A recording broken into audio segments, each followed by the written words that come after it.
রমজান মাসের দ্বারা আমরা কি কি শিখি?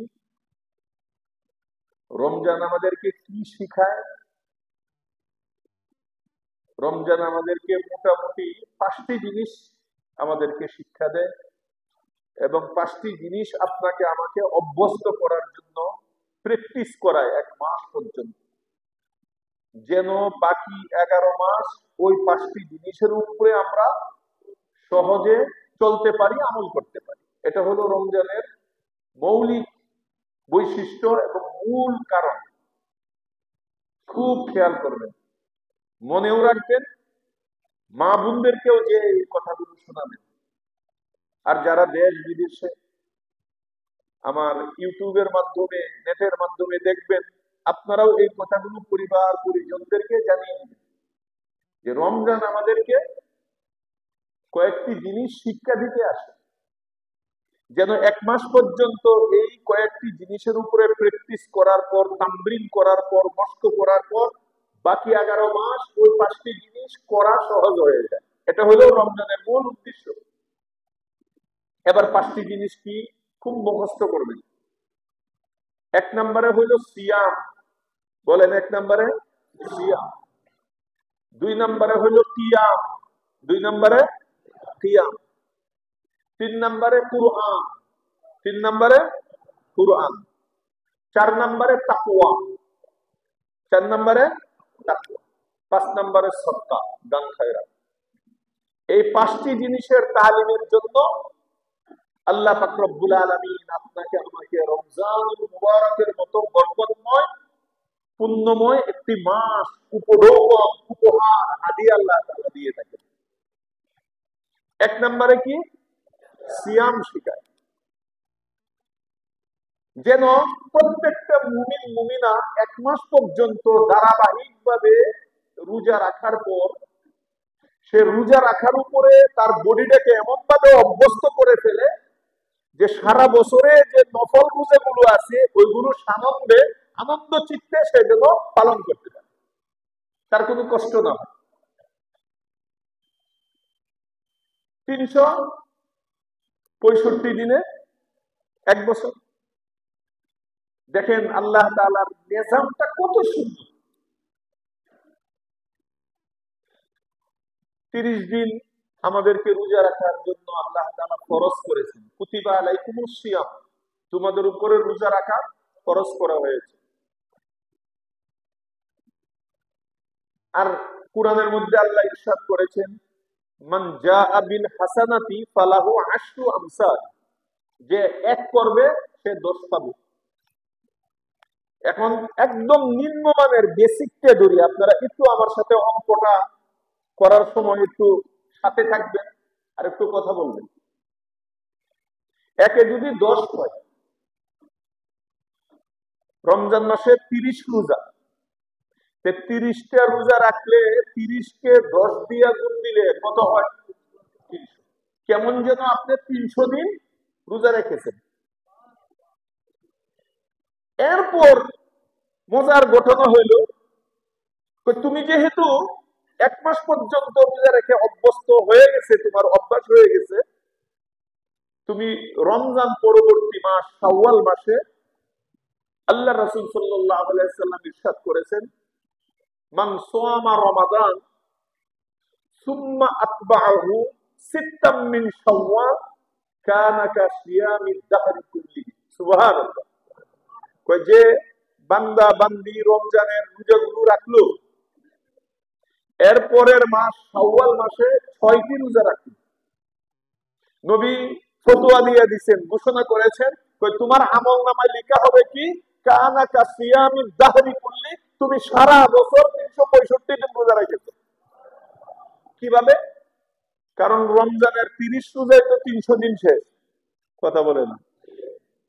আর শাওয়ালের 6 রোজায় 6 দশা 60, কথা বুঝেন নাই কেন? তাহলে 360। আর 5 দিন রোজা রাখা নিষেধ, কথাই বুঝেন না। 5 দিন ঈদের দিনগুলোর মধ্যে, কুরবানি ঈদের তো 3 দিনই ঈদ, ঈদের দিন তো রোজা রাখা হারাম। কথা কি বুঝাইতে পারছি ভাই? তাহলে রোজার এই 30 রোজা আর সামনে শাওয়ালের 6 রোজা মিলায়া পুরো বছরের রোজা। সুবহানাল্লাহ।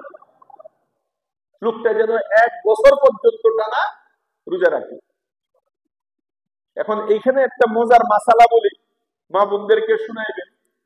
এটা নিয়ে অনেক খেলাখেলি ধাক্কাধাক্কি হয় এই মাসালার নিয়ে, শাওয়ালের 6 রোজা নিয়ে।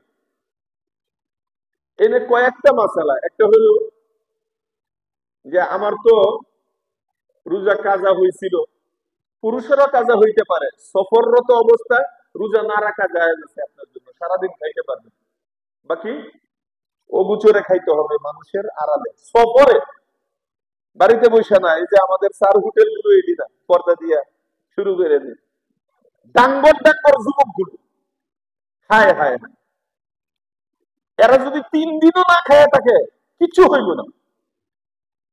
বাস হাজার হাজার এরকম ভাবে মানুষ দেখবেন এই 4 হোটেল গুলোর মধ্যে, রাস্তার আশেপাশে পর্দা দিয়া, পর্দা কেন কেউ যাতে না দেখে, কত বড় বুজুর্গ, কেউ যাতে কালো পর্দা দিয়া লাল পর্দা দিয়া, হ্যাঁ অগুচরে চলে গেছে, এরপরে খাইতে। হায় হায়, মানুষের একটা ন্যূনতম মদেশ থাকার দরকার। তুমি মুসলমান, হ্যাঁ, তোমার নাম আব্দুর রহমান, তুমি আব্দুল খালেক, আর তুমি আল্লাহরে ফাঁকি দিয়া পর্দা দিয়া, আল্লাহ তো পর্দার ভিতরে ঢুকতে পারে না, হ্যাঁ, এই জন্য যাতে কেউ না দেখে ওইখানে বৈশা তুমি চা খাইতেছো। তুমি কি খাইতেছো? খাওয়ার দ্বারা কি হইতেছে তোমার? তো এই 30 রোজা রাখার পর সাথে সাথে যে 6 রোজা রাখবে, এই 6 রোজার মাসালা বলতেছিলাম। একটা মাসালা হলো যে মুসাফির অবস্থায় পুরুষের কাজা হয়ে গেছিল অথবা অসুস্থ অবস্থায় কাজা হয়েছিল, এখন শাওয়ালের রোজাগুলো সে রাখতে চাচ্ছে। এখন তার যে কাজা রোজা হয়েছে ওইগুলো আগে রাখবে না শাওয়ালের গুলো আগে রাখবে? আর এই মাসালাটা খুব জটিল হইয়া দাঁড়ায় মা বোনদের ক্ষেত্রে। ওদের তো বাধ্যতামূলক 1 মাসে ভাঙ্গা পড়ে, বুঝতেই পারতেছেন কি বলতেছি। কম ও বেশ 10 দিনের ভিতরে ভিতরে, 3 দিন 5 দিন 7 দিন 10 দিন, যার যেমন অভ্যাস, একদম মাস ভাঙবি তার। এখন উনি কি করবে? আর মহিলারা তো রোজার পাগল, দেখবেন না খায়া টাকার মিছিল, ওরে সুবহানাল্লাহ, দেখবেন সারা বছর রাখতে আছে, মাশাআল্লাহ। এখন তাদের মধ্যে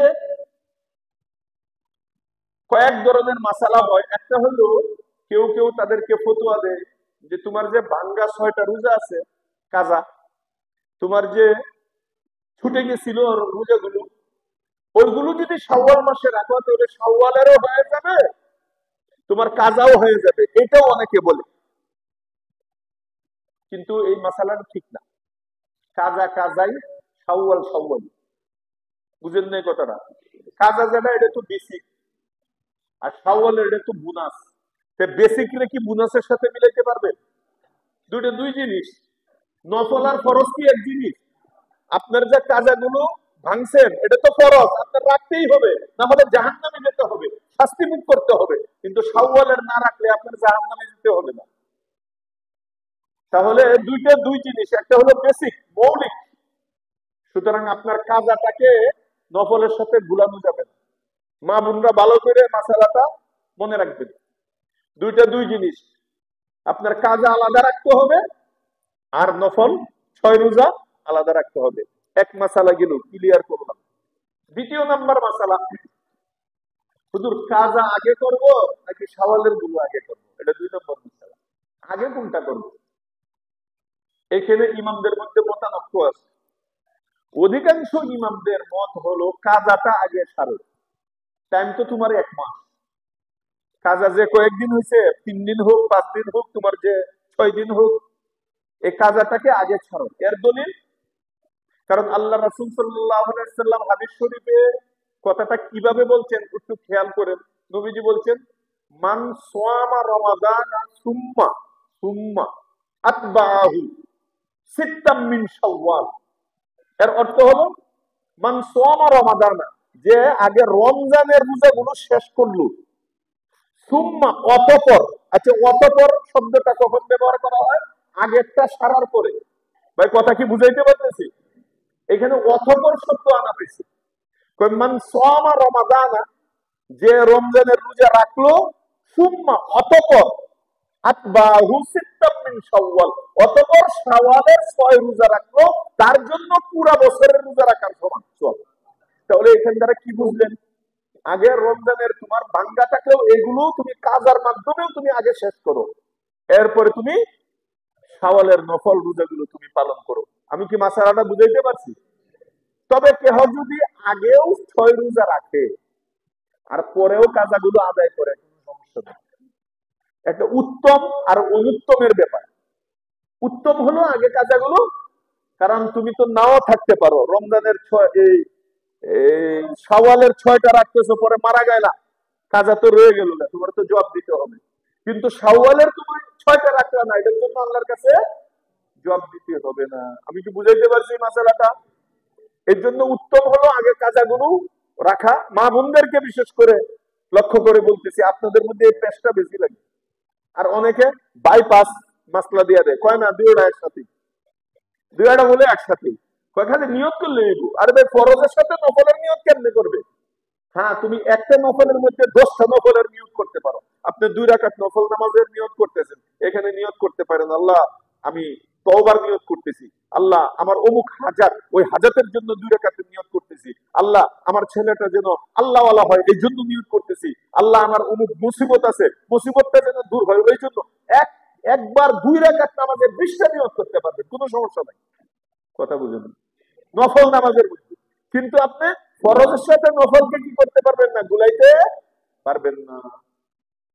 তাহলে এইগুলো 2 নাম্বার মাসালা, যে আগে কোনটা রাখবেন পরে কোনটা রাখবেন।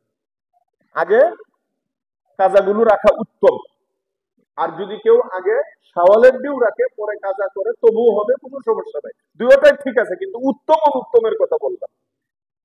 3 নাম্বার মাসালা, শাওয়ালের 6 রোজার 3 নাম্বার মাসালা হলো, হুজুর রোজাগুলো কি একসাথেই 6টা শেষ করতে হবে নাকি ভেঙ্গে ভেঙ্গে রাখবো?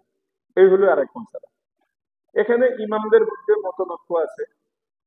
ইমাম আবু হানিফা এবং ইমাম শাফি রহমতুল্লাহ আলাইহি ওনারা বলেন একসাথেই রেখে বলেন, কারণ পরবর্তীতে বিভিন্ন ঝামেলায় জড়ায় যাবে, এক জায়গায় সফরে যাবে, করতে করতে পরে আর হবে না। একটানা যেহেতু রমজানের রোজা রেখে তোমার অভ্যাস হয়ে গেছে, 6টা তোমার ফুটুসে চলে যাবো, তুমি টেরও পাইবে না। এটা ইমাম আবু হানিফা এবং ইমাম শাফি রহমতুল্লাহ আলাইহি বলে যে তুমি একসাথে রেখে ফেলো। কিন্তু ইমাম আহমদ ইবনে হাম্বল রহমতুল্লাহ আলাইহি 4টা মাযহাব না, একটা হাম্বলি মাযহাব আছে না, এই হাম্বলি মাযহাবের প্রবক্তা হলেন ইমাম আহমদ ইবনে হাম্বল রহমতুল্লাহ আলাইহি। উনি বলেন যে না, ভাঙ্গিয়া ভাঙ্গিয়া রাখো, তুমি মাঝখানে একটা, এরপরে আরেকটা, অথবা মাঝখানে 2টা, মানে পুরা মাসে রাখলেই হইল। আমরাও বলি হ্যাঁ পুরা মাসে রাখলেও চলবে, কোনো সমস্যা নাই, কিন্তু একসাথে রাখলে পরে তোমার একটা জিনিস মাথা থেকে বোঝাটা চলে গেল গা। আর তুমি যেহেতু একসাথে রাখে অভ্যাস, তো তুমি একটা নাই শেষ করে দাও, এক সপ্তাহে শেষ হয়ে গেল গা। কারণ রোজা আয়েশা তো আমাদেরকে এই শিক্ষাই দিছে, সিয়াম, সারা বছরের যে নফল রোজাগুলো এইগুলো রাখা যেন আপনার আমার জন্য সহজ হয়ে যায়। এটা হলো রোজার একটা 1 নাম্বার শিক্ষা। দেখেন সারা বছরের মধ্যে আল্লাহ তাআলা অনেক ফজিলতপূর্ণ রোজা আমাদের জন্য বরাদ্দ রেখেছেন। রমজান গেল, রমজানে তো রোজা সারা মাস রাখলাম। এরপরে শাওয়াল গেল, শাওয়ালের 6 রোজার কথা মাসলা সহ তখন বর্ণনা করলাম। ক্লিয়ার হয়েছেন না? সবাই বুঝছেন না? এরপরে জিলকাদ, এরপরে জিলহজ। জিলহজ মাসে আবার আরাফার 9 তারিখের খুবই ফজিলতপূর্ণ গুরুত্বপূর্ণ রোজা আবার আল্লাহ তাআলা আমাদেরকে দিয়েছে। এমনকি জিলহজের 1ম তারিখ থেকে নিয়ে 9 তারিখ পর্যন্ত টানা এই 10টি রাত্র হইল ওয়ালায়ালিন আশরিন ওয়াল ফজর। আল্লাহ তাআলা একটা সূরা নাযিল করেছেন, এই 10টি রাত্রের কথা আল্লাহ পৃথকভাবে তাদের ফজিলতের কথা আল্লাহ তাআলা এই সূরার মধ্যে বর্ণনা করেছেন। শুধু একটা রোজার কথা আপনাদেরকে শুনাই। এই জিলহজ মাসের আরাফার দিন 9 তারিখের রোজার কথা আল্লাহ রাসূল সাল্লাল্লাহু আলাইহি ওয়াসাল্লাম ইরশাদ করেছেন, সিয়ামু ইয়াউমি আরাফা ইন্নী আহতাসিবু আলাল্লাহ আন ইউকাফিরা আস-সানাতাল্লাতী ক্বাবলাহু ওয়াস-সানাতাল্লাতী বা'দাহু। সুবহানাল্লাহ। নবীজি ইরশাদ করেন যে শুনো, এই জিলহজ মাসের 9 তারিখের এই একটি রোজা আমার উম্মতের বান্দা বান্দি, আমার উম্মতের নারী পুরুষ যেই রাখবে, একটি রোজা যে রাখবে, ইন্নী আহতাসিবু আলাল্লাহ, আমি আল্লাহর উপরে ভরসা রাখি, আশা রাখি, আন ইউকাফিরা সানাতাল্লাতী ক্বাবলাহু ওয়াস সানাতাল্লাতী বা'দাহু, আল্লাহ আগের 1 বছরের আর পরের 1 বছরের 2 বছরের গুনাহ আল্লাহ মাফ করে দিবেন। কত বড় ফজিলত, সুবহানাল্লাহ, একটা রোজা মাত্র। আর কেউ যদি চান একদম শুরু থেকে নিয়ে জিলহজের 1 তারিখ থেকে নিয়ে 9 তারিখ পর্যন্ত রাখতে পারেন, কিন্তু এই 9 তারিখেরটা একদম রাখা। কত বড় একটা ফজিলত ভাই! আপনি আগে 1 বছর যত গুনাহ করছেন, এর পরের 1 বছর যত গুনাহ হবে আল্লাহ অগ্রিম মাফ করতেছে। কত গুরুত্বপূর্ণ এই 9 তারিখের আরাফার রোজা।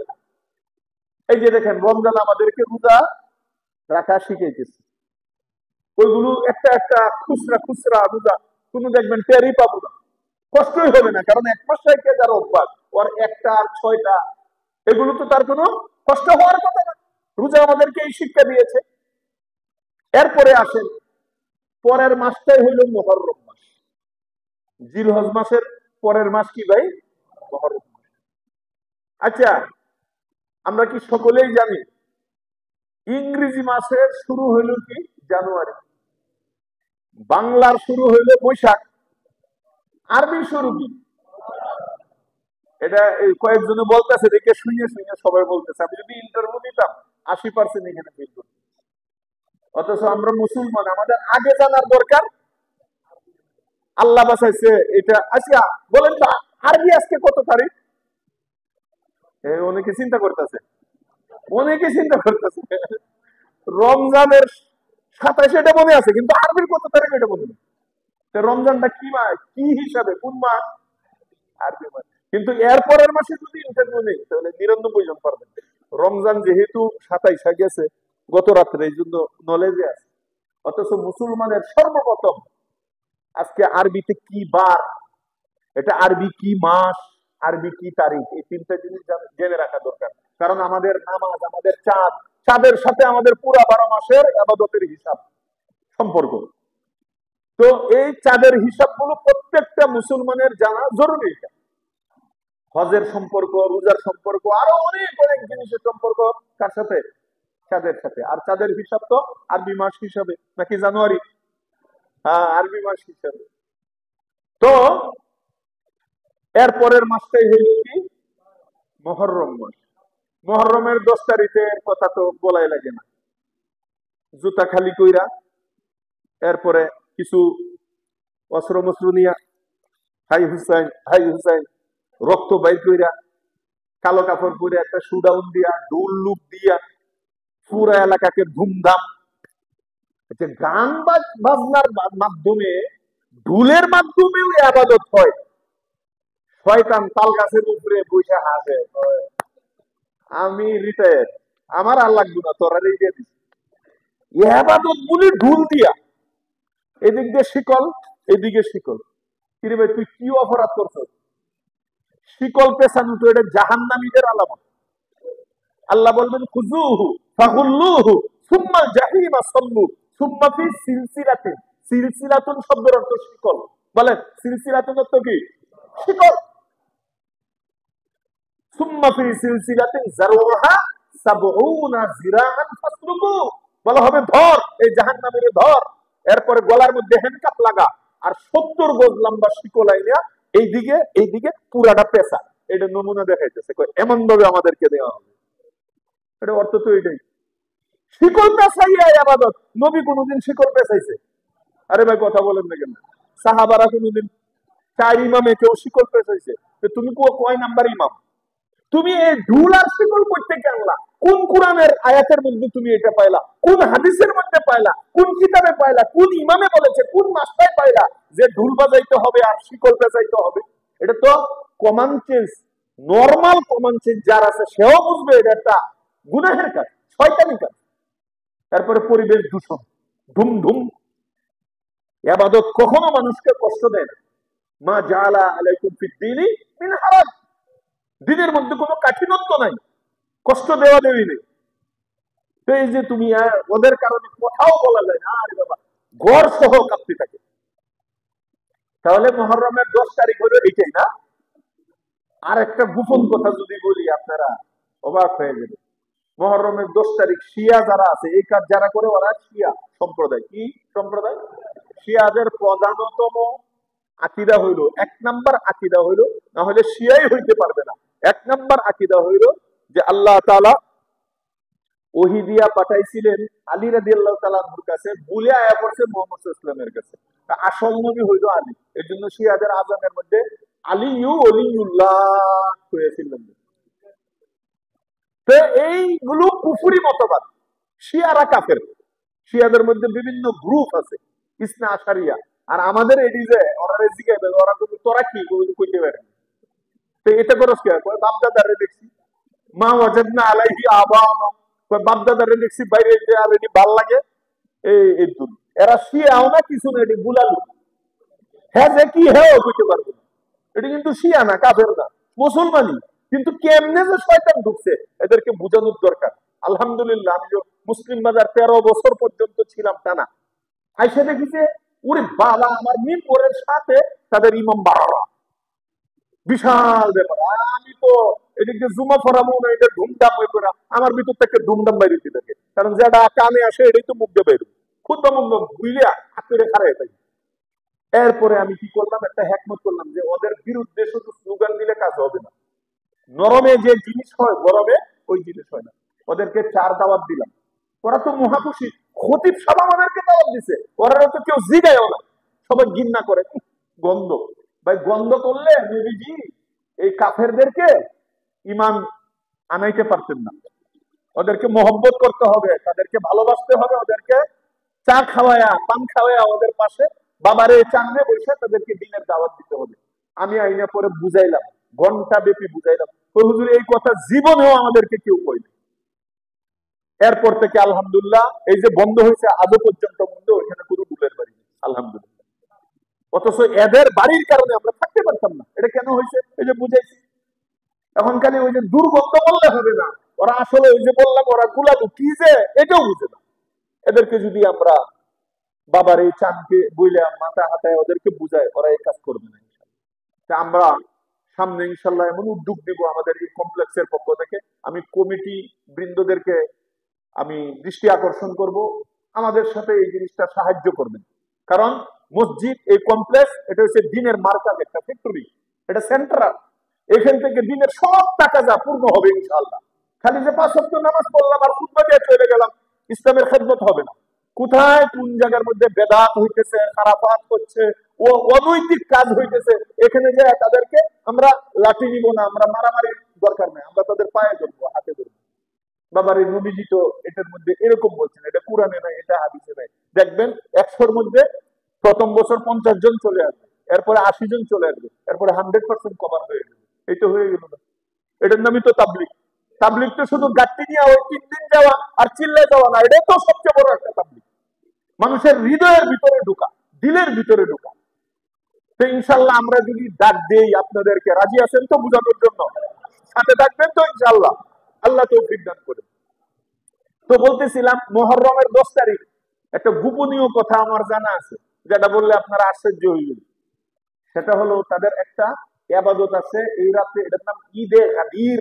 শব্দটা বলেন তো, ঈদে গাদির বলেন। জানেন এটা কি? ওরা জিগে দেখেন, তোরার একটা ঈদে গাদির আসেনি, দেখবেন মাথা নিচে চলে যাবো। আপনারা শিখিয়ে দিলাম ঈদে গাদির মানে এই রাত্রিতে তাদের একটা বিশেষ রুম থাকে, কামরা থাকে। আমি নিজে ভারতে দেখছি, এখানে কতটুকু করে না করে যায় না, কিন্তু শিয়া হলে এটা করতেই হবে, এটা তাদের ধর্মীয় একটা রীতিনীতি। ঈদে গাদিরের দিন ওই রুমটার মধ্যে কোনো লাইট থাকে না, এই রুমটা একেবারে অন্ধকার থাকে, কুচকুচ্চে কালো দিন ঈদে গাদির। 10ই মুহররম তো এখানে অন্ধকার থাকে। এখানে ছেলে মেয়েরা সব ডুববে, যুবক যুবতী সব ডুববে। এরপরে যে যাকে পারে তার সাথে অবৈধ কাজ করবে। এই অবৈধ কাজের মাধ্যমে ওই দিন যার বাচ্চা হবে এই বাচ্চাটা তাদের ইমাম হবে। নাউজুবিল্লাহ বলেন। এটা হলো তাদের ঈদে গাদিরের আমল, বিশেষ আমল। অথচ অথচ 10ই মুহররম কত বরকতপূর্ণ একটা দিন, কত বরকতপূর্ণ একটা রাত্রি। তো এই জিনিসগুলো তাদেরকে সমঝাইতে হবে, বুঝাইতে হবে। তো 10ই মুহররমের রোজা সম্পর্কে আল্লাহ রাসূল সাল্লাল্লাহু আলাইহি ওয়াসাল্লাম ইরশাদ করেছেন যে আফজালুস সিয়াম বাদা শাহরি রমাদান শাহরুল্লাহিল মুহাররম, যে রমজানের পরে পুরা তোমার 11 মাসের মধ্যে সবচেয়ে উৎকৃষ্ট, সবচেয়ে দামি, সবচেয়ে মর্যাদাপূর্ণ রোজা হইল এই মুহররমের 10 তারিখের রোজা। এর উপরে মর্যাদাপূর্ণ আর কোনো রোজা নেই। তাহলে দেখেন আল্লাহ কত বড় বড় হাতিয়ার আমাদেরকে দিচ্ছেন। অন্য হাদিসে এই রোজা সম্পর্কে আল্লাহ রাসূল ইরশাদ করেন, ইন্নী আহতাসিবু আলাল্লাহ আন ইউকাফিরা সানাতাল্লাতী ক্বাবলা, যে মুহররমের 10 তারিখের এই রোজাটা রাখবে, আল্লাহ পাক রব্বুল আলামিন তার আগের 1 বছরের গুনাহ আল্লাহ মাফ করে দিবেন। তবে এর সাথে একটা মিলায়া রাখা, ইহুদিরা রাখতো, তো হয়তো আগের দিন অথবা পরের দিন একটা মিলায়া রাখা, কিন্তু মূলটা হলো 10 তারিখ, মুহররমের 10 তারিখ। তাহলে দেখেন রমজান আমাদেরকে কি শিক্ষা দিল? সিয়াম, বারবার রোজা। তাহলে মুহররমের 10 তারিখের একটা রোজা সারা বছরের 11 মাসের রোজার চেয়ে উত্তম, ফজিলতপূর্ণ একটা রোজা। এরপরে আপনি মুহররম যাওয়ার পরে বছর শুরু হইল, রমজানের আগ পর্যন্ত আর তো রোজা নাই দেখা যায়। না, তোমার প্রত্যেক মাসে রোজা আছে, প্রত্যেক সপ্তাহে রোজা আছে, প্রত্যেক চাঁদে চাঁদে রোজা আছে। কিভাবে? হাদিস শরীফে আছে আল্লাহ রাসূল সাল্লাল্লাহু আলাইহি সাল্লাম সারাটা জীবন সোমবার এবং বৃহস্পতিবারের রোজা রাখতেন। নবীজিকে জিজ্ঞাসা করা হলো, আপনি এই 2 দিন কেন রোজা রাখেন? নবীজি উত্তর দিলেন, 2 ধরনের উত্তর। একটা উত্তর হলো যে এই সোমবার এবং বৃহস্পতিবারে প্রত্যেকটা বান্দা বান্দির আমলকে ফেরেশতা আল্লাহর কাছে জমা দিয়ে আসে, সাপ্তাহিক কারগুজারি, এক সপ্তাহে কি করছেন পুরা। একটা হলো সোমবার আর একটা হলো বৃহস্পতিবার। আল্লাহর কাছে আমলটা আপনার আমার জমা দেওয়ার সময় আল্লাহ জিজ্ঞেস করেন, ও কি করে? তুমি যার আমল আনছো ও কি করে, কি করতে দেখছো? আল্লাহ আমি দেখছি ও রোজা রাখতেছে। সুবহানাল্লাহ। রোজা কার জন্য রাখে? আল্লাহ আপনার জন্য রাখে। তাহলে আল্লাহ পাক রব্বুল আলামিন যখন আপনার আমার হিসাবটা নিচ্ছেন ফেরেশতার কাছ থেকে, আর ফেরেশতা সাক্ষী দিল যে সে সিয়াম অবস্থায়, রোজা অবস্থায় তার আমলটা আনছি, আল্লাহ পাক রব্বুল আলামিন এই বান্দা বান্দির উপরে গুসা হইবেন না খুশি হইবেন? নারাজ হইবেন না রাজি হবেন? আল্লাহ তাআলা রোজারত অবস্থায় যার আমল যাবে আল্লাহ তাআলা তার জীবনের সমস্ত গুনাহ মাফ করে দিবেন। আরেকটি হলো রাসূল সাল্লাল্লাহু আলাইহি ওয়াসাল্লাম ইরশাদ করেছেন, আমি সোমবার দিন রোজা রাখি এই জন্য কারণ এই দিন আমার বার্থডে। এই দিন আমার, কোথায় নবীর সুন্নাত আর কোথায় আমাদের সুন্নাত? আমাদের বার্থডের মধ্যে কেক, ওমা এখন জন্য মুখে খেলাইতেছে। ওরে আল্লাহ, নবী বার্থডে পালন করছে না খায়া, রোজা রেখা, আর আমাদের বার্থডে উদযাপন করা হয় কমিউনিটি সেন্টার ভাড়া করিয়া। কথা বলে না, ঠিক কি ঠিক না? তু কুজা ও সুন্নতে আহমদ কুজা, তুমি কোথায় আর নবীর সুন্নত কোথায়? বা মুহাম্মদ কাইবুয়াদ নিসবতুরা, তুমি চিন্তা করো, তুমি যদি আল্লাহ রাসূলের এই জিনিসকে নিজের বার্থডে গুলোকে এরকম ভাবে উদযাপন করো, তাহলে নবীর সাথে তোমার কিভাবে সম্পর্ক হবে? নবীর সুপারিশের তুমি কিভাবে আশা করতে পারো হাসরের ময়দানে? কি করে নবীর পবিত্র হাত দ্বারা হাউজে কাউসারের পানি পান করার তুমি প্রত্যাশী হতে পারো? তোমার সুন্নত কোথায় আর নবীর সুন্নত কোথায়? নবী নিজের প্রত্যেক সোমবার দিন জন্মগ্রহণ করার কারণে শুকরিয়া তান না খায়া আল্লাহর সারাদিন ইবাদত করতেন। আল্লাহ এই দিনই তো আমি আসছিলাম, এই দিনটা আমার জন্য স্পেশাল, সুতরাং এই দিন আমি রোজা রেখে আমার বার্থডেটা আল্লাহ পাক রব্বুল আলামিনের কাছে শুকরিয়া তান উদযাপন করব রোজার মাধ্যমে। আর আমাদের এখানে লক্ষ লক্ষ টাকা খরচ কইরা গিফট নিয়ে আসে, এরপরে বিউটি পার্লার থেকে এক একটা মহিলা সাজিয়ে আসে, একটা বুথের মতো দেখা যায়, পেটনির মতো দেখা যায়, 2-3 কেজি আটা ময়দা মাখিয়া, ওরে বাবা রে বাবা, আয়া সারা বার্থডে উদযাপন করতেছে। একেবারে হারাম, সরাসরি হারাম। ও ভাই, আপনি বার্থডে উদযাপন কেমনে করেন? বার্থডের দিন তো কান্নাকাটি করার দরকার, যে আমার জীবনের একটা বছর শেষ, আমার জিন্দিগির এক বছর শেষ। এই বছরের প্রত্যেকটা পায় পায়, সেকেন্ডে সেকেন্ডে আল্লাহর কাছে আমার হিসাব দিতে হবে। এই দিন তোমার সেজদায় পড়া কান্নাকাটি করার দরকার। মাবুদ, একটা বছর যা ভুল করছি তুমি মাফ করে দাও। আমার জীবনের একটা বছর আমার হায়াত থেকে বিয়োগ হয়ে গেছে। আমার ভুল এরকম ভাবে ভিসা থেকে এক বছরের মেয়াদ কাইতে চলে গেছে, জানি না আর কতদিন আমার ভিসা আছে। এই দিন তো কান্নাকাটি করার দরকার। এই দিন গরিবদেরকে সৎকা করো, এতিমদেরকে তুমি মাথায় হাত বুলাও, দান দক্ষিণা করো, রোজা রাখো, আল্লাহর কাছে কান্নাকাটি করে তোমার বার্থডে উদযাপন করো। এটা ছিল নবীর সুন্নাত। এই জন্য আমি অনুরোধ করব, আমি চাচ্ছি এই মসজিদটা যেন একটা মডেল মসজিদ। কি বলেন, রাজি আছেন ইনশাআল্লাহ? যে কথাগুলো হবে শুধু কথাই যেন না থাকে। আমি এটাও অনুরোধ করব, এটা শুধু বক্তব্য শোনার জন্য আসবেন না, জীবনের আমাদের লাইফের মধ্যে ফিট করার জন্য এখানে নিয়ত করে ঘর থেকে আসবেন, যে আজকে দেখি কি শেখা যায়, আজকে দেখি হুজুর কি বলেন, আজকে দেখি হুজুরের কাছ থেকে আমি কি নিতে পারি। এই যে আজকের শিক্ষা কয়েকটা, একটা তো হলো যে রমজান আমাদেরকে কি কি শিখাইতেছে, এটা তো বলতেই থাকবো। আর মাঝখানে ফাঁকে বলে দিলাম বার্থডে। আমরা পাক্কা নিয়োগ করি, আমরা যারা অপসংস্কৃতির বেড়াজালের ভিতরে পইরা, শয়তানের ঢুকায় পইরা এতদিন পর্যন্ত আমাদের গুরুত্বপূর্ণ জীবনের এক একটা বছরের বার্থডে গুলো গুনাহের মাধ্যমে যারা উদযাপন করতাম, আজকে থেকে তওবা করি, সামনে থেকে ইনশাআল্লাহ আমাদের রোজার মাধ্যমে আমাদের বার্থডে গুলো আমরা উদযাপন করবো। রাজি আছি তো ইনশাআল্লাহ? আল্লাহ আমাকে আপনাদেরকে সকলকে তৌফিক দান করে, আমিন। তাহলে রমজান আমাদেরকে সিয়াম দিয়া গেল না, রোজা শিখাইল। তাহলে প্রত্যেক সপ্তাহে আমাদের সোমবার এবং বৃহস্পতিবার। এবার বলেন, তাহলে সারা বছর রোজা আছে না নাই? আপনি এক মাস পর্যন্ত প্র্যাকটিস করাতে সোমবার আর বৃহস্পতিবার কোনো কষ্টই হবে না। রোজা এমন একটা জিনিস, ওই যে গ্রামের মুরব্বীরা বলে না, শরীরের নাম মহাশয়, যা সয় তাই সয়। আপনি রাখতে রাখতে শরীর আপনাকে তখন বলবে, হ্যাঁ আমি এখন প্রস্তুত, আই এম রেডি, আমি প্রস্তুত, তুমি রাখো, আমার কোনো কষ্ট হবে না। আর ডাক্তার জাহাঙ্গীরের ভিডিও তো দেখছি, হ্যাঁ তো সারা জীবন হিন্দুরা রোজা রাখায়, কয় ফাস্টিং করো। হ্যাঁ রোজা কয় না, কয় তুমি কি করো, ফাস্টিং করো। ফাস্টিং, ফাস্টিং কি? রোজা।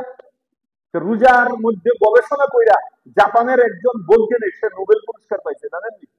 আরে কথাই বলে না। রোজার উপরে গবেষণা করছে, রোজা যে মানুষের কি উপকার হয়। আজকে যে ভিডিওর মধ্যে ক্লিক দিবেন যে রোজার গবেষণায় নোবেল পুরস্কার, শুধু এই দুই তিনটা কথা লিখেন, দেখেন আপনারা কি বলেন।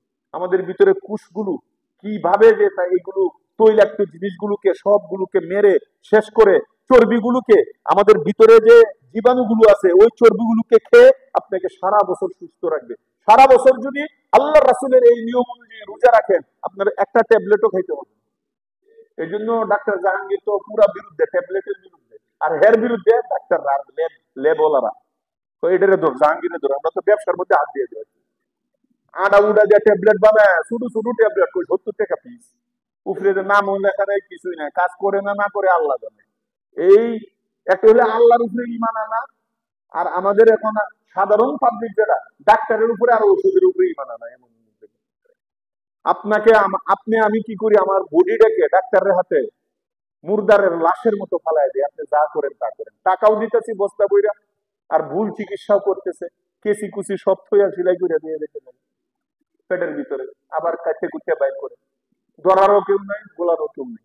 তো এই জন্য মুআজ্জাজ হাজিরিন, রোজা রোজা রাখলেই ফায়দা। দেখবেন আপনার অর্ধেক আপনি সুস্থ হয়ে গেছেন, আরো রাখলে আরো সুস্থ হয়ে গেছেন। তো প্রত্যেক সপ্তাহ রোজা আছে না ভাই? আছে। এরপরে প্রত্যেক মাসে রোজা আছে, আইয়ামে 20 বলা হয়, 13, 14, 15, এই 3 দিনকে কি বলা হয়? আইয়ামে 20। তো এই 3 দিনকে 20 কেন বলা হয়? 20 22, 20 শব্দের অর্থ হচ্ছে সুব্রত, উজ্জ্বল, আলোকিত। যেহেতু এই 3 দিন পৃথিবী পুরা পূর্ণিমা থাকে, আগে পিছে পূর্ণিমা থাকে, এই 3 দিনকে এই জন্য 20 বলা হয়। এই 3 দিন প্রতি মাসে রোজা রাখার নিয়ম। মহিলারা রাখে, দেখবেন 3 দিন যদি আপনি রোজা রাখেন তাহলে 3 দোষা 30, 3টা রাখলেন মানে 1 মাস রাখলেন। সুবহানাল্লাহ বলেন। তাহলে প্রত্যেক মাসে 3 দিন রাখে গেলেন আপনি, মানে ফুল মাস আপনি রাখে গেলেন। হিসাবটা কি বুঝতে পারতেছেন? প্রত্যেক মাসে 3 দিন রাখা মানে এই মাসটা পুরো আপনি কি রেখেছেন? রোজা রেখেছেন। আর রমজান তো আছে, 12 মাস আপনি রোজা রাখছেন। তাহলে রোজা সারা বছর পর্যন্ত আছে কিনা বলেন? তাহলে রমজান আমাদেরকে 5টা জিনিস শিখাইলো। 1 নম্বরে সিয়াম, 1 নম্বরে কি সিয়াম, রোজা রাখা। রোজার ধারাবাহিকতা পুরা মাসের, পুরা বছরের, পুরা সপ্তাহ সবগুলো আমি একটু একটু করে আপনাদেরকে জানাইলাম। 2 নম্বরে রমজান আমাদেরকে শিখিয়ে গেল কিয়াম। 2 নম্বরে কি কিয়াম। কিয়াম মানে রাত্রে দাঁড়ানো, নামাজ পড়া। এই যে কিয়ামুল লাইল, এত লম্বা। আমরা তারাবির নামাজ দেখেন ওই সেই কয়টায় শুরু হয়, এরপরে 10টায় প্রায় শেষ হয়। তো এত লম্বা নামাজ পড়ে যার অভ্যাস হয়ে গেছে গা সারা বছর, তখন তার এশার নামাজের পরে তাহাজ্জুদের নিয়তে 2 রাকাত 2 রাকাত করে 4 রাকাত নামাজ পড়া তার জন্য কোনো কষ্ট হবে না। কথা বলে না? আমরা যেহেতু এশার পরে 20 রাকাত পড়ে অভ্যাস, আবার পুরো 30 পারা কোরআন পড়ে অভ্যাস, তো ইন্না আতাইনা আর কুল হু আল্লাহ দিয়া 1 মিনিট 1 মিনিট 2 মিনিট 2 মিনিট কইরা ছোট্ট ছোট্ট 2 রাকাত 2 রাকাত তাহাজ্জুদের নিয়তে আমরা 4 রাকাত নামাজ পড়া, এটা কোনো কষ্ট হবে? এই জন্য আমাদেরকে রমজানে এই কিয়াম আমাদেরকে শিখিয়ে গেছে। আর একটা হলো সবচেয়ে বড় জিনিস, একটা মাস পর্যন্ত যখন সেহরি খাওয়ার জন্য আমরা উঠি, আমরা ইচ্ছায় অনিচ্ছায় অনেকেই আলহামদুলিল্লাহ 2 রাকাত 2 রাকাত করে তাহাজ্জুদ নামাজটা পড়ি। আধা ঘন্টা, 1 ঘন্টা, 1 ঘন্টা আগে আমরা জাগ্রত হই, ওযু টুযু কইরা তাহাজ্জুদ পড়ি, কেউ কুরআন পড়ি, তাহাজ্জুদ পড়া আল্লাহর কাছে দোয়া দুরূদ করি, কান্নাকাটি করি। তো একটা মাস পর্যন্ত যার এই কিয়ামের অভ্যাস হয়, তাহাজ্জুদ পড়ার অভ্যাস হয়, এই লোকটা চাইলেই সারাটা বছর ওই টাইমেও দেখবেন আপনি এখন অনেক দিন পর্যন্ত 3টার সময় চোখ খুলে দেবেন, সেহরির টাইমে দেখবেন আপনি সজাগ। এরপরে শয়তানে বলবে রমজান গেছে ঘুমা, আমি ধরে তেল লাগাই দিই, এই তেল লাগাই আবার লেবেল করে নেবো আগের মধ্যে। আর আমরা যদি নিয়ত করি যে না, শয়তানের কথা মানবো না, আল্লাহ আমাকে রমজানের যে কিয়াম শিখাইছেন, কিয়ামের তালিম দিচ্ছেন, শেষ রাতে উঠার যে তালিম দিচ্ছেন, আমি 4 রাকাত হলেও আমি উইটা, চোখ উঠলেই আপনি উঠে যাবেন। আল্লাহ তাআলা তো কোরআনে বলেছেন তাতাজাফা জুনুবুহুম আনিল মাদাজি'i ইয়াদউনা রাব্বাহুম খাওফান ওয়া তামআ ওয়া মিম্মা রাযাকনাহুম ইউনফিকুন ফালা তা'লামু নাফসুম মা উখফিয়া লাহুম মিন কুররাতি আ'য়ুনিন জাযাআন বিমা কানু ইয়া'মালুন। সুবহানাল্লাহ। আল্লাহ তাআলা বলতেছেন আমার অনেক বান্দা এমন আছে যারা নাকি শেষ রাত্রে আরামের ঘুম হারাম করে তার কাঁথা কম্বল এই সফট তার বিছানাগুলোকে ছুঁড়ে ফেলে, তার পার্শ্বগুলো বিছানা থেকে পৃথক করে ফেলে, ঠান্ডা পানি দিয়ে ওযু কইরা 2 রাকাত নামাজ আমার কুদরতি পায়ে সেজদা দিয়া চোখ থেকে যখন নাকি গড়গড় করে আমার ভয়ে, কবরের ভয়ে, জাহান্নামের ভয়ে আমি মাওলার কুদরতি পায়ের মধ্যে পইরা যখন নাকি শেষ হচ্ছে 2 ফোঁটা পানি ঝরায়, ফালা তা'লামু নাফসুম মা উখফিয়া লাহুম মিন কুররাতি আয়ুনিন। এই সমস্ত বান্দা বান্দীদের জন্য আমি আল্লাহ নিজ হাতে যা আমি নিয়ামত বানায়া রাখছি, ফেরেশতা পর্যন্ত জানে না, আমি তাদেরকে এমন দেওয়া দিব দুনিয়ার কেউ জানে না। এইটা দেওয়া দিব, এটা তাহাজ্জুদের ফজিলত। আল্লাহ তাআলা আরেক জায়গায় কোরআনে বলছেন ওয়া মিনাল লাইলি ফাতাহাজ্জাদ বিহি নাফিলাতান লাক আসা আন ইয়ানফাআকা মাকামান মাহমুদা। রাত্রে তুমি তাহাজ্জুদ পড়ো, ওয়া মিনাল লাইলি ফাতাহাজ্জাদ বিহি নাফিলাতান লাক। রাত্রে তাহাজ্জুদ না পড়ে দুনিয়ার কোন বুজুর্গ হইতে পারে নাই, কেউ আব্দুল কাদের জিলানী হইতে পারে নাই, কেউ আল্লাহওয়ালা হইতে পারে নাই, কেউ বুজুর্গ হইতে পারে নাই শেষ রাত্রে না উঠে। দুনিয়ার আজানের জন্য মুয়াজ্জিন নির্ধারিত আছে, আমাদের মসজিদেও আছে। এই মুয়াজ্জিন সাহেবে আজান দেয় 5 ওয়াক্ত নামাজের সময়। আর একজন মুয়াজ্জিন আছে, উনি ডাক দেয় আজান দেয় শেষ রাত্রে। উনি দুনিয়ার কোনো মুয়াজ্জিন না, আর সে আজিমের উপর থেকে আল্লাহ তাআলা মুয়াজ্জিন হয়ে যায়, আপনাকে আমাকে আজান দিতেছে। আল্লাহর আজানের ধরনটা ভিন্ন। আমাদের মুয়াজ্জিন সাহেব আল্লাহু আকবার বলে, আর আল্লাহ তাআলা আযান দেন শেষে কি আলা মিন মুস্তাগফিরিন ফাআগফির আলা, আলা মিন মুস্তারজিকিন ফাআরযুকা, আলা মিন মুবতালান ফাউআফিয়াহু ফিহি, আলা কাযা আলা কাযা আলা কাযা। আল্লাহর আযান, সুবহানাল্লাহ। আল্লাহ শেষে কি আযান দেন। আযান মানে এলান। আযান মানে কি ভাই? ডাক দেওয়া, এলান। আল্লাহ ডাক দিয়া বলেন, আছনি কেউ এই মুহূর্তে আমার কাছে ক্ষমা চাইবা? ক্ষমা চাইতে দেরি, তোমার জীবনের সমস্ত গুনাহ আমি মাফ করতে দেরি করবো না। আসো কেউ অভাব অনটনে আসো, রিজিকের দরকার, এই মুহূর্তে আমার কাছে চাইবা, আমি তোমার সারা জিন্দেগি মরার আগ পর্যন্ত রিজিকের ফায়সালা আজকে করে দিই। আছো কেউ অসুখ অসুবিধায়, বিপদ আপদে তুমি ক্ষতিগ্রস্ত, বিপদগ্রস্ত, আজকে আমার কাছে এই মুহূর্তে তুমি চাও, আমি তোমার সমস্ত পেরেশানি আমি তরাইয়া দেব। ও ভাই, যে জায়গায় যে সময়ে চাইলে বিপদ মুক্ত হবে, এখানে না কইরা চেয়ারম্যানের পিছনে ঘুরি, উকিলের পিছনে ঘুরি, উকিল আরো বাজায় দেয়, কয় যে না কেসটা তো জটিল, আপনার টাকা কত আছে, চিন্তা করছেন, হ্যাঁ আরো বাজায় দেয়। মাতবরের কাছে যাওয়া যায়, কোথায় হয় তোকেই কথা বলছে, তুই কেস লাগাই দি, আমি তোর পিছনে আছি। ওমা, গেছিল সমাধানের জন্য, হ্যাঁ তুই কেস লাগাই দি, আমি আছি। আর ওরে ডাকে আসার পরে, তুইও কেস লাগাই দি, আমি তোর কাছে আছি। দুইজনের লাগাই দেয়, হ্যাঁ মাঝখানে দেখা নেয়। আল্লাহ বলছে কিছুই লাগবে না, চাইবে যখন দুনিয়ার কোন মাখলুকের কাছে চাইবে না, তাদের ধর্ণা দিবে না, চাইলে ডাইরেক্ট আমার কাছে চাইবা। আমি তো তোমাকে আযান দিতেছি শেষ রাতে, তোমার যত ভিতরের কথা আমার কাছে বলো, সব সমস্যার সমাধান তো আমি করি, আমার কাছে চাও। তো রমজান আমাদেরকে দ্বিতীয় নম্বর এসে শিখেছে কিয়াম। এরপরে দেখেন মাগরিবের পরেও আমরা দুই রাকাত করে আওয়াবিল পড়ি।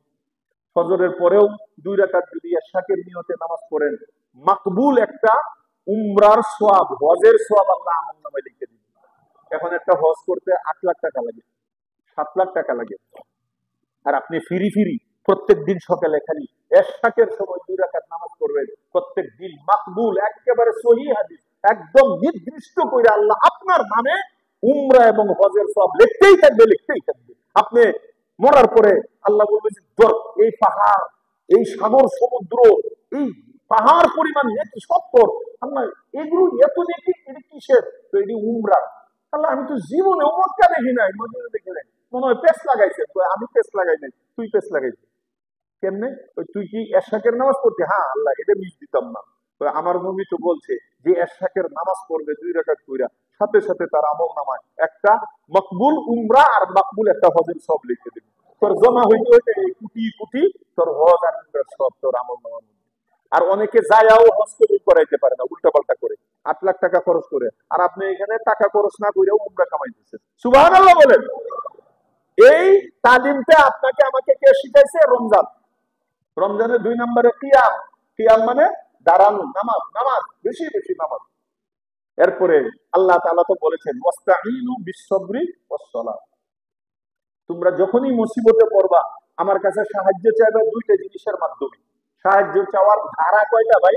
2টা। একটা হলো ধৈর্য রাখবা, আর একটা হলো নামাজ পড়ে আমার কাছে চাইবা। সুবহানাল্লাহ।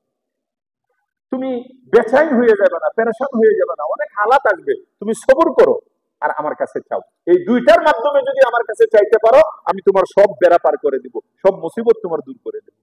কত রাস্তা আর কিনে বলবে আল্লাহ তাআলা বলে, আঙ্গুল দিয়ে আমাদেরকে রাস্তা দেখাই দিচ্ছে। এটা হলো 2 নাম্বার। এরপরে রমজান আমাদেরকে আরো অনেক কিছু শিখাইছে, সময় নাই, এক একটা একটু করে বললেও অনেক সময়ের দরকার। তো রমজান আমাদেরকে 5টা জিনিস শিখিয়ে গেছে, মূল জিনিসগুলো কমপক্ষে মনে রাখেন। একটা সিয়াম শিখাইছে, সিয়ামের ব্যাপারে পুরা বছরের লিস্টটি আপনাদেরকে দেখাই দিলাম, মনে আসেনি? 2 নম্বরে কিয়াম শিখাইছে আমাদেরকে, নামাজ। এই জন্য আমরা এখন থেকে নিয়ত করব, শেষ রাত্রে এই যে অভ্যাসটা হয়ে গেছে, রমজানে উঠি আল্লাহর কাছে দোয়া করবো, আল্লাহ এই অভ্যাসটা পুরো 11 মাস রাখো। রমজান তো আসছেই, 1 মাস ট্রেনিং করে 11 মাস চলার জন্য, 1 মাস ট্রেনিং করে 11 মাস চলার জন্য। এই যে মানুষ ডিপ্লোমা করে আর বিভিন্ন ওই যে কারিগরি, এখানে 3 বছরের ডিপ্লোমা আছে, 4 মাসের আছে, এগুলো কইরা পরে সিঙ্গাপুর চলে যায়, গিয়া পরে চাকরি করে। তাহলে ট্রেনিং দেয় 4 মাসের, কাজ চালায় সারা বছর জীবনে। আল্লাহ তাআলা ট্রেনিং দেওয়াইছে আমাদের 1 মাসের, যেন 11 মাস পর্যন্ত আমরা অভ্যস্ত হয়ে যাই, চালাইতে পারি। কথা কি বুঝতে পারছেন নাকি? তাহলে 1 নম্বরে রমজান আমাদেরকে সিয়াম শিখাই দিল, 2 নম্বরে কিয়াম, 3 নম্বরে তেলাওয়াতে কুরআন। আমরা ইচ্ছায় বা অনিচ্ছায় নামাজে দাঁড়ায়ও তো আমরা পুরা 30 পারা কুরআন শুনছি। তাহলে এই অভ্যাসটা যেন আমাদের থাকে, কমপক্ষে যে যতটুকু পারি কয়েকটা সূরা করে 5 মিনিট হোক, প্রত্যেকদিন ফজরের পরে সূরা ইয়াসিনটা পড়লাম, 4-5টা সূরা পড়লাম। আরে ভাই জানি না তো কুল হু আল্লাহ ইন্না, এটা সূরা ফাতিহাটা পড়লাম। এই রমজানের অভ্যাসটা রয়ে গেল। এটা রমজান আমাদেরকে শিখাইছে। গত রাত্রে তো বলেছি আমি যে আল্লাহ তাআলা রমজানের মূল্যায়ন করেছেনই কোরআনের কারণে। শাহরুর রমাদান আল্লাযী উনজিলা ফীহিল কুরআন, রমজানকে দামি বানাইছেন কোরআনের কারণে। তাহলে 3 নম্বরে হলো কোরআন, 4 নম্বরে তাকওয়া। এটা হলো সবচেয়ে মৌলিক জিনিস, তাকওয়া, গুনাহ থেকে বাঁচা। তাকওয়া মানে গুনাহ থেকে বাঁচা, ছোট গুনাহ বড় গুনাহ সব গুনাহ থেকে বেঁচে থাকা। এটা হলো রমজানের মৌলিক শিক্ষা। আল্লাহ তাআলা কোরআনের মধ্যে বলেছেন কুতিবা আলাইকুমুস সিয়াম কামা কুতিবা আলাল্লাযিনা মিন ক্বাবলিকুম লাআল্লাকুম তাত্তাকুন। রমজান তোমাকে এই জন্য দিয়েছি সবার জন্য তোমরা আল্লাহওয়ালা হয়ে যাও, পরহেজগার হয়ে যাও। রমজানে যেরকম ভাবে তুমি খাও না, কার ভয়ে? আল্লাহর ভয়ে। আল্লাহ তো দেখবে, সারা বছর যেন এই ভয়টা থাকে আমি সুদ নিব না, আল্লাহ দেখবে। রমজানে খাইলে যে আল্লাহ দেখতো, ঘুষ খাইলে ওই আল্লাহ দেখবে, সুদ খাইলে ওই আল্লাহ দেখবে, মাপে কম দিলে ওই আল্লাহ দেখবে, মিথ্যা কথা বললে ওই আল্লাহ দেখবে, বেপরদায় চললে ওই আল্লাহ দেখবে। এই প্র্যাকটিসটা 1 মাস পর্যন্ত, যে আমি খাচ্ছি না কেন আল্লাহ দেখে তাই।